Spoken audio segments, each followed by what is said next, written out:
Hey guys, this is Ben with a tough announcement about our beloved Collective Church. Several years ago, I got to spend a year as a hospice chaplain, sitting at the bedside with the dying and their families, helping them to get ready to die well. And the strange thing would happen. Well, it was strange to me at first. People would get on hospice service, they would get off all their medication, we would make them comfortable, they'd be surrounded by friends and family. And they would have this surge of energy, clarity, presence, consciousness. It's a term that we call terminal lucidity. They weren't getting better. They were getting clear. They were getting conscious before they died. And if you've been around this last spring at Collective, you've probably felt some really strong energy, clarity for the first time in a while, a sense of energy about Collective. New people have been coming. We've been more clear in celebrating our distinctive values. There are kids in the room laughing and playing. The house band is back. So if you didn't know that Collective had been terminally ill for years, you might think things at Collective were really good, that things were really healthy, because we did have this really cool sense of energy and clarity. We had this campaign where we celebrated finding our place, finding our church, finding our faith, finding our people. And for some of us, there was this powerful sense of clarity, energy, and presence, a new consciousness. And we know now that was terminal lucidity. Behind that true and enduring spirit, that very real presence, is a body that cannot hang on any longer. Behind that terminal lucidity is a financial skeleton that can no longer bear weight. An atrophied hope for things like Sunday Soul Brunch. And though the heart is strong, like the Bible says, the church is like a body, and a body is more than any one part. We have such a strong heart, friends. It's good and true. But the heart is not enough.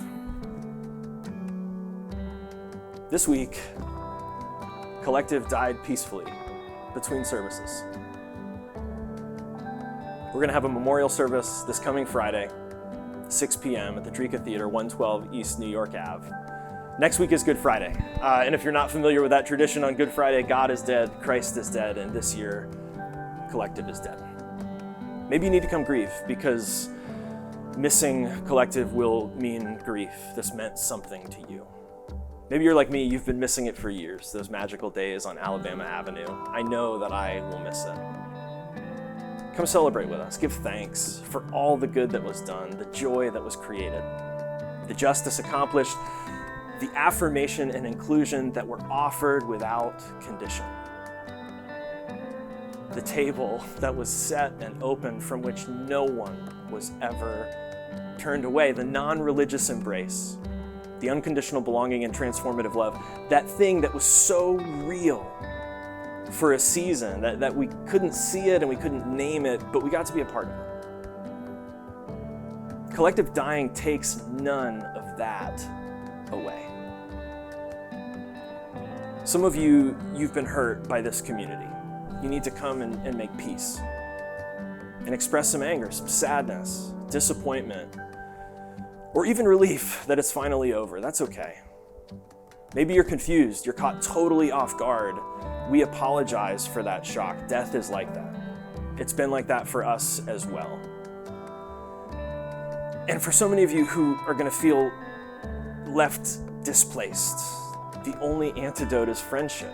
The only antidote is genuine community. We hope that you will reconnect with a few folks and make your own community, your own little tribe this next Friday, as Collective is dispersed and distributed back into your lives, which is where it really came from all along. We hope you'll find a teacher, we hope you'll find a community, and we hope you'll find a practice. Joy, hope, gratitude, shock, anger, relief, sadness, grief, confusion. Maybe you're just in for a bit of a family reunion. Old faces and new that can come together next Friday and say, hey, we did something really valuable. It wasn't perfect. I wasn't perfect. But now it's dead, and that's okay. It's okay. If you can come on Friday and make some peace, let's let Collective go. let's let it go well so that we can have genuine friendship, so that we can work towards the common good together without the shackles of religion, the fears about money, scapegoating each other over social issues. Let's let that go. Let's speak some words. Let's make some peace. Let's find some closure and have a good life as good people who are empowered by and are set free from this season. Imagine feeling more loved. Imagine being more loving. I'll be trying to practice that. I hope to see you on Good Friday, April 15th at 6 p.m. for one hell of a funeral. From all the way deep down to as far out as this message goes, grace to you and peace.